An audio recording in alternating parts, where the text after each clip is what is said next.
ए भैया कहाँ चल बा बैठे? कहा भैया बांगर चल बा वो बैठता कहा है ना? कहा राजू कहाँ चल बा?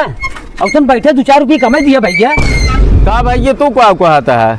अरे भैया हम कहे कहाँ चल बा अब बैठे चला पहुँचाई दे। भैया हमारे पेशाब लाग बैठे हैं चौराहो जगह ना के साथ बता देता पेशाब करवाइए रहे। भैया हमका पता ना इन्हें समझा। टोका पता ना तू क्या करे टोकता है? बात तो सही है। अरे हम कहे बैग वोग टांगे जाता है कतो जात हो चला पहुँचाई दे भैया बिगड़ा जी हम जाते। हमें कहता जाग रहा रोको हमें कहता जाग रहा टोका रोका हमारे आँख ने देखा ना ये टेम्पू वाले आवत है। क्या बात है सर? तोहार साहब राजू आदत खराब है बात तो सही कि पता जात रहे चाहे जैसे जात रहे टोक जरूर दे। ये बड़ी अच्छी बात कही है। आदत खराब एकदम से। क्या बात है सर? हमें जाग रहे तो कर रुकाइब ना। बात तो सही है।